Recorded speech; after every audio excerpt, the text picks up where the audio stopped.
On the morning of September 11, 2001, 19 men armed with box cutters directed by a man on dialysis in a cave fortress halfway around the world using a satellite phone and a laptop directed the most sophisticated penetration of the most heavily defended airspace in the world, overpowering the passengers and the military combat-trained pilots on 4 commercial aircraft before flying those planes wildly off course for over an hour without being molested by a single fighter interceptor.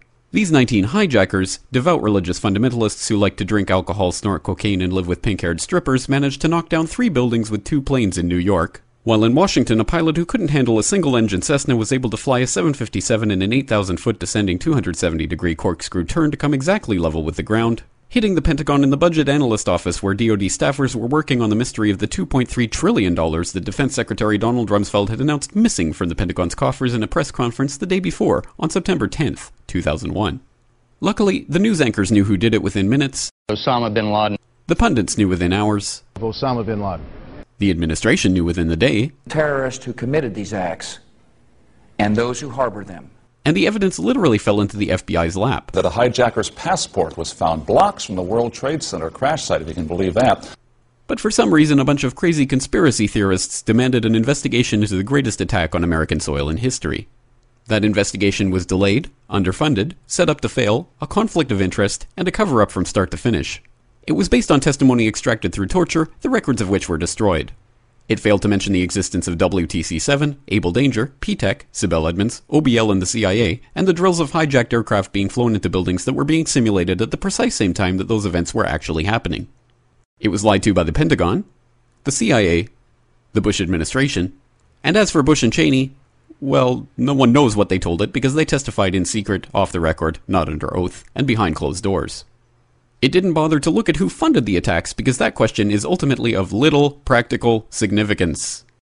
Still, the 9/11 Commission did brilliantly answering all of the questions the public had, except most of the victims' family members' questions, and pinned blame on all the people responsible, although no one so much as lost their job, determining the attacks were failure of imagination. Because nobody in our government, at least, and I don't think the prior government that could envision flying airplanes into buildings. Except the Pentagon, FEMA, NORAD, and the NRO. The DIA destroyed 2.5 terabytes of data on Able Danger, but that's okay because it probably wasn't important. The SEC destroyed their records on the investigation into the insider trading before the attacks, but that's okay because destroying the records of the largest investigation in SEC history is just part of routine record keeping. NIST has classified the data that they used for their model of WTC-7's collapse, but that's okay because knowing how they made their model of the collapse would jeopardize public safety. The FBI has argued that all material related to their investigation of 9/11 should be kept secret from the public, but that's okay because the FBI probably has nothing to hide. This man never existed, nor is anything he had to say worthy of your attention, and if you say otherwise, you are a paranoid conspiracy theorist and deserve to be shunned by all of humanity. Likewise him, and her. And her, and her, and him. Osama bin Laden lived in a cave fortress in the hills of Afghanistan, but somehow got away. Then he was hiding out in Tora Bora, but somehow got away. Then he lived in Abbottabad for years, taunting the most comprehensive intelligence dragnet employing the most sophisticated technology in the history of the world for a decade, releasing video after video with complete impunity and getting younger and younger as he did so, before finally being found in a daring SEAL team raid which wasn't recorded on video, in which he didn't resist or use his wife as a human shield, and in which these crack special forces operatives panicked and killed this unarmed man, supposedly the best source of intelligence about those dastardly terrorists on the entire planet. Then they dumped his body in the ocean before telling anyone about it. Then a couple dozen of that team's members died in a helicopter crash in Afghanistan. This is the story of 9/11, brought to you by the media which told you the hard truths about... His head could be seen to move violently forward. And... They took the babies out of the incubators. And... Mobile production facilities. And... The rescue of Jessica Lynch. If you have any questions about this story, you are a batshit paranoid tinfoil dog-abusing baby hater and will be reviled by everyone.